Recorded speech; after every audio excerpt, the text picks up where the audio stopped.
I'd like to invite Rabbi Arthur Waskow to introduce the Barchu for us, and then we'll rise. Looking into that. Oh, right. Thank you. Looking at that light, I can't see people. In fact, first I'll tell the story, and then I'll ask you to rise because I need to before the Barchu itself. The tradition teaches that up to this point, seems really strange, we haven't been a community, only individuals sitting here. Now is when we become a community. Reb Zalman used to say that up till this moment, everything we've been doing is foreplay. So a teaching, a story that represents something about what it means to shift from the gorgeousness of the voice, theoretically only an individual, or all of us that way, to being fully a community. So the Talmud tells the story that one of the rabbis, musing over words of Torah, which is what they mostly did, said, what is this business? It says in the Torah that God created the human race, B'Tselem Elohim, in the image of God. What does that mean anyway? In the image of God. And another one of the rabbis, remember, they were living under the heel of the Roman Empire. Another one of the rabbis says, when Caesar puts his image on a coin, all the coins come out identical. When the Holy One, who is beyond all rulers, puts the divine image on a coin, each coin comes out unique.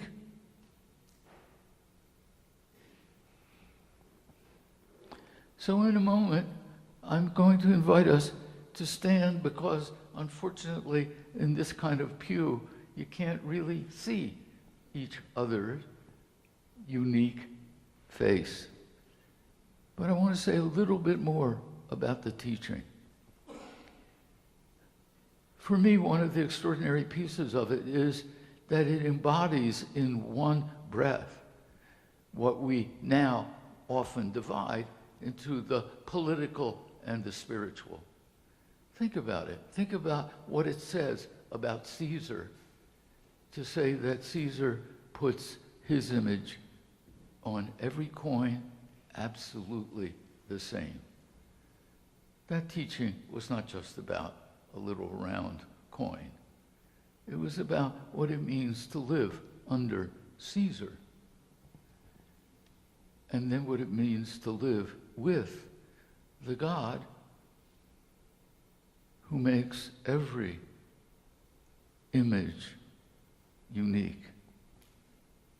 The infinite can only be reflected in the world.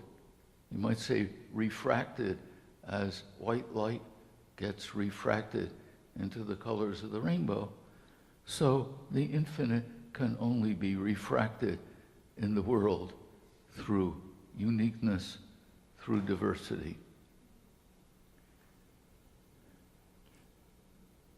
I might wait till Sunday, but I won't wait till Sunday to tell another piece of this story. More famous than this Talmud teaching, because there are more Christians than there are Jews in the world, is a famous story about Jesus and a bunch of rabbis, actually just a couple, who were much more conservative than he, and who were trying to get him into trouble one day. So they came to Jesus, who was, prophesying all up and down the land, making trouble for the Roman Empire and for its puppet government in Jerusalem, and said to him, showing him a coin, "Should we pay taxes with this coin?" Now the point seems to have been, if he said, "Sure, of course pay taxes with the coin," since the coin said on it, wasn't just a picture of Caesar, it said on it, Caesar, Caesar, Imperator, Emperor, Deus, God. So if he said, sure, use it, then he might well be violating Jewish law against idolatry. But if he said, no, certainly not, don't pay taxes with this coin, he would for sure be violating Roman law. So they thought they'd get him in trouble one way or the other. But he answered in a totally Jewish way, answering a question with a question, as is said, why do Jews always answer a question with a question?